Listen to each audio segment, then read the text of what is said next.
All right, we got with us State Representative Alex Andrade. Alex, this is sort of becoming a weekly update on what's going on in Tallahassee. Yesterday, you had a big hearing with ACA about Hope, Florida. For our listeners and viewers, it might be best if you could just try to summarize what the issue is that you've uncovered, that has been uncovered about Hope, Florida, and in the state in ACA.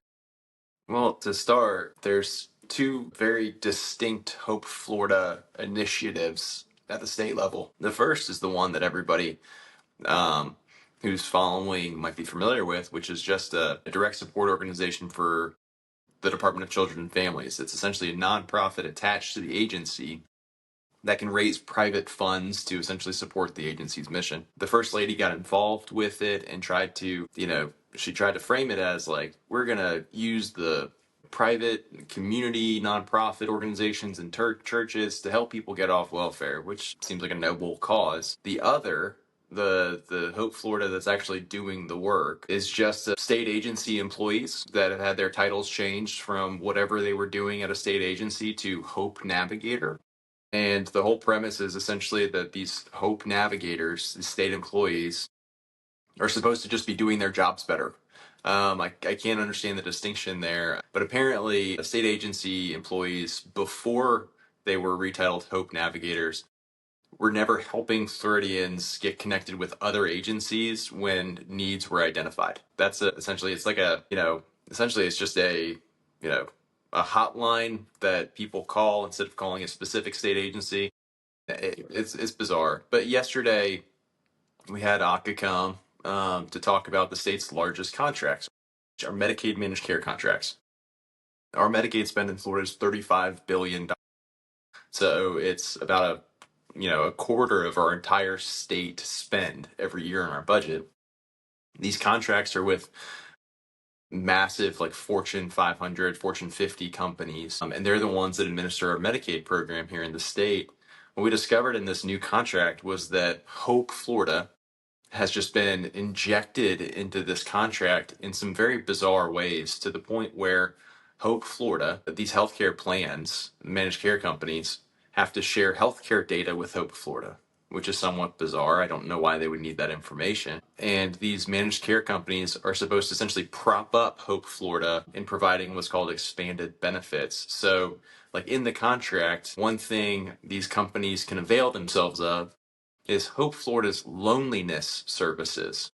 But ACA couldn't even explain what that is. And then on top of that, what we discovered recently was that the governor's office tried to hide a settlement they had with one of these very large companies.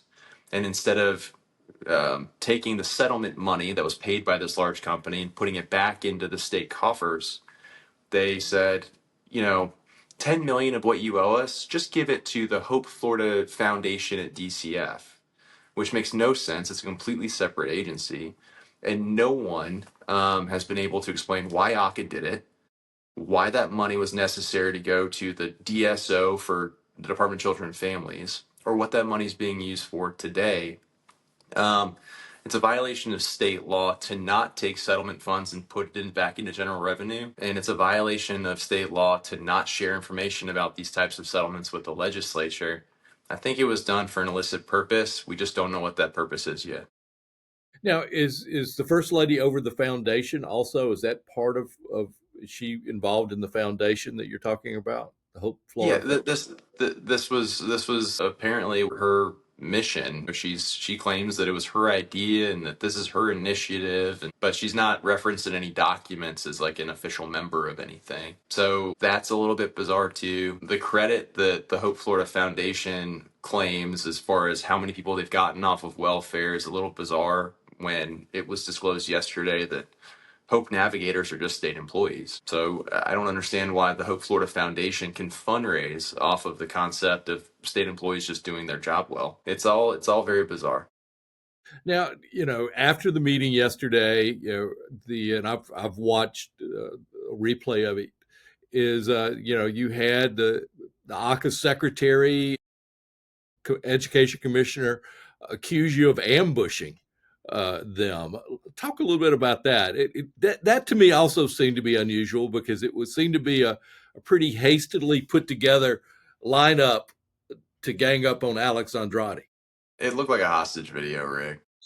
Like my heart goes out to these, public servants that were obviously shooting a weird video under duress. Like you could see they were kind of just blankly reading a script that I think DeSantis wrote himself or something.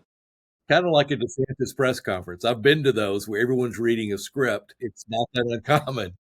It might be like my dark sense of humor or something, but my immediate thought was, when we pulled out of Afghanistan and the Taliban took back over, you saw the news reporter with two members of the Taliban with AK-47 standing right behind him. I mean, that's what it felt like to me. Um, it wasn't an ambush. I was quoted in multiple articles when we discovered this $10 million illicit settlement payment had been secretly made.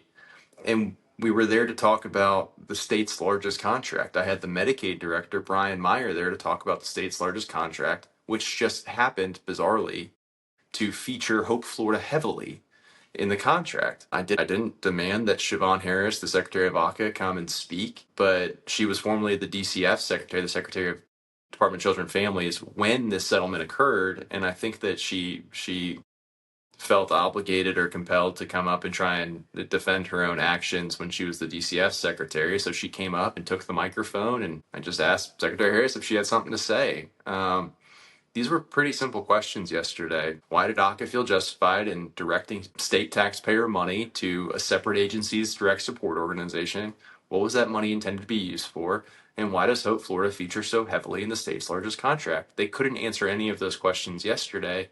And that's a major concern. It should be a concern for any Florida taxpayers. I mean, we're co opting the state's largest contract to try and bolster what appears to be kind of an empty campaign platform for the first lady. Now, you're the chairman of the committee. Do you have the support of the committee in doing this? Are they behind you on this?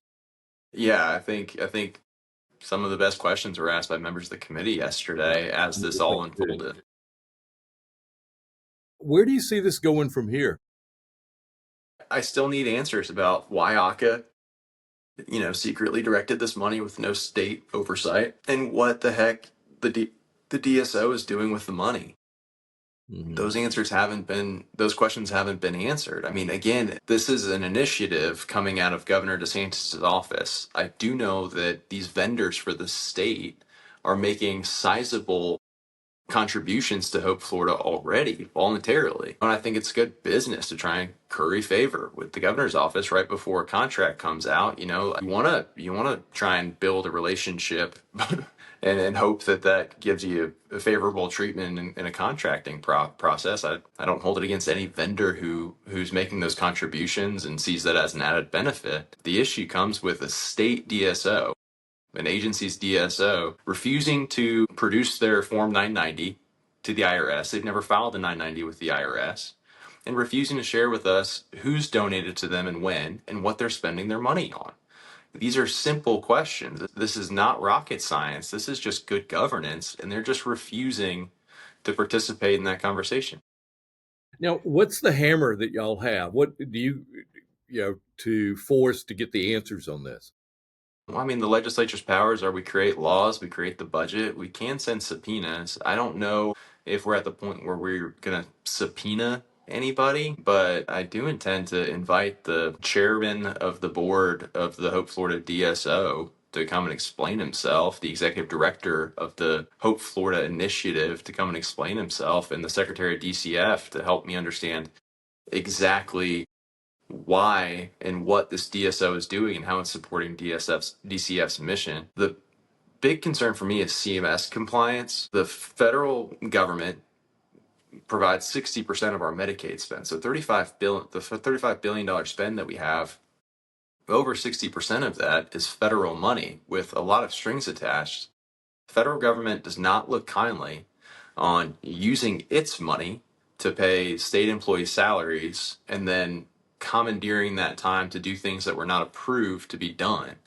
And that's a major concern that I have. That and the fact that even the settlement payment is commingled state and federal money, and they can't account for what they're doing with it. Mhm. ACA has shown a terrible track record of getting fined by CMS in recent years to the tune of almost $1 billion. They've shown a terrible track record of repaying those fines. But if they can't provide us the assurance as the legislature that they're not incurring additional fines by some of their kind of poorly thought out actions, that's a major problem that we're going to have to continue to address, either through legislation or, through subpoena. Okay. Alex, thank you for spending some time with us. We'll stay on top of this. I'm sure we'll talk again next week, but thank you for coming on today. Thanks, Rick. All right. Take care. We're going to end this session.